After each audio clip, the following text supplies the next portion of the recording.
بسم اللہ الرحمن الرحیم. السلام علیکم. عبداللہ بڑا پرجوش آدمی تھا لیکن اس میں کچھ صلاحیتوں کی کمی تھی. تو ایک دن عبداللہ گھر سے نکلا ظہر کی نماز پڑھنے کے لیے. تو راستے میں دیکھتا ہے کہ ایک شخص کھجور کے درخت پر چڑھا ہوا درخت کی کاٹ چھانٹ میں مصروف ہے. اس نے اپرن پہنا ہوا ہے. تو ڈاکٹر صاحب لکھتے ہیں کہ عبداللہ نے اس کو دیکھا تو اس کو بڑی حیرت ہوئی کہ یہ کیسا آدمی ہے، نماز کا ٹائم ہو رہا ہے اور جو ہے یہ اپنے کام میں لگا ہوا ہے، اس کو نماز کی فکر نہیں ہے. تو عبداللہ نے جذباتی ہو کر اس کو آواز دی کہ نیچے اتر، نماز پڑھ. تو اس نے بولا اچھا اچھا ٹھیک ہے. تو عبداللہ نے دوبارہ بڑے جوش میں آواز دی، نیچے اتر گدھے، نماز پڑھ، جلدی کر. تو یہ بات سن کے اس شخص کو غصہ آ گیا کہ کیا کہا، میں گدھا. تو عبداللہ نے جب دیکھا اس شخص نے درخت کی ٹہنی توڑی اور جو ہے غصے سے آیا کہ اب میں اس کو بتاتا ہوں کہ اس نے کیسے گدھا کہا. تو وہ شخص کو نیچے اترتا دیکھ کر عبداللہ نے سوچا کہ یار اب خیر نہیں ہے. اس نے اپنا رومال لپیٹا اپنے اوپر کہ کہیں مجھے پہچان لو، بھاگ گیا اور جا کے نماز پڑھنے لگا. وہ شخص اس سے میں اترا، گھر گیا. گھر جا کر اس نے نماز پڑھی، آرام کیا تھوڑی دیر، پھر دوبارہ سے کام پر آ گیا. تو دوبارہ درخت کے اوپر چڑھ کے کام کر رہا تھا. تو اب کہ عبداللہ دوبارہ گیا، عصر کا وقت ہوا. تو عبداللہ وہاں سے گزر رہا تھا. تو عبداللہ نے دیکھا تو عبداللہ کو دوپہر کا واقعہ بھی یاد تھا. تو عبداللہ نے اس سے کہا السلام علیکم، کیسے مزاج ہے؟ تو آدمی نے جواب دیا اللہ کا شکر ہے، خیریت سے ہوں. عبداللہ نے پوچھا اللہ آپ کو خوش رکھے، اس سال پھل کیسا ہوا؟ اس نے کہا اللہ کا شکر ہے.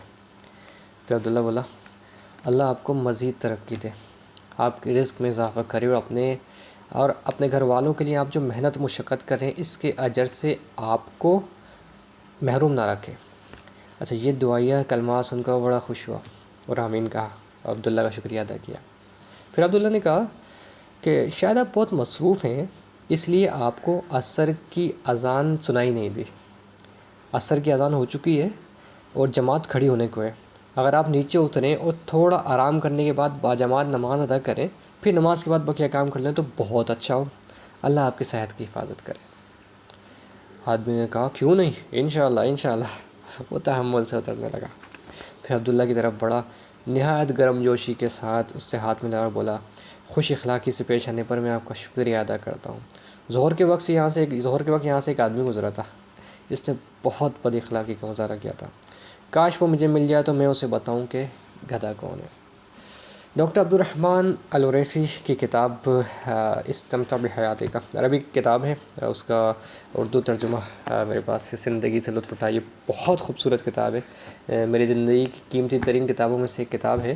اور اس کا یہ ایک چھوٹا سا چیپٹر ہے، ایک چھوٹا سا واقعہ اس میں نقل کیا گیا ہے، جس واقعے میں وہ یہ بتانا چاہ رہے ہیں کہ اس کے شروع کے اندر ہی جو اس میں بیان کرنا چاہا انہوں نے کہ صلاحیتیں لوگوں کے اندر، خاص طور پہ کمیونیکیشن کی صلاحیت، لوگوں سے معاملات کرنے کی، کس بات کو کس طرح سے بات سمجھائی جائے، یہ کتنی امپورٹنٹ ہے کہ آپ کے صرف ایک میسج کو آپ کس کس طریقے سے دے سکتے ہیں، اس کا کس کا فائدہ ہو سکتا ہے اور کس کا نقصان بھی ہو سکتا ہے.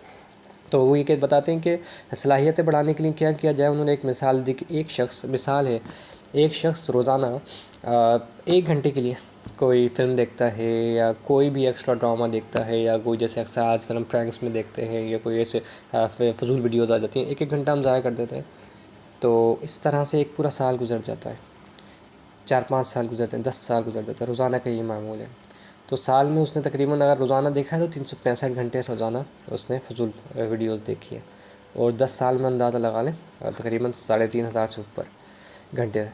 اس کے اگینسٹ ایک دوسرا شخص ہے جو ویڈیوز زیادہ تر جو ہے لیکچر سنتا ہے، لرننگ کی باتیں سیکھتا ہے، نئی اسکل سیکھتا ہے، روزانہ 1 گھنٹے، وہ بھی صرف 1 گھنٹہ دے رہا ہے.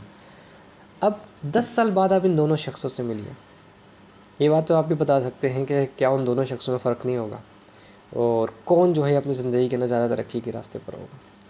تو یہ ہمارے لیے ایک میسیج ہے کہ ہم اپنا وقت، اپنی صلاحیتیں بڑھانے میں کس طرح سے صرف کریں اور اپنی کون سی صلاحیتیں بڑھا رہے ہیں. تو یہ بہت خوبصورت کتاب ہے. انشاءاللہ آگے بھی اس کے مختلف چیپٹرز پر روشنی ڈالتا رہوں گا. السلام علیکم ورحمۃ اللہ.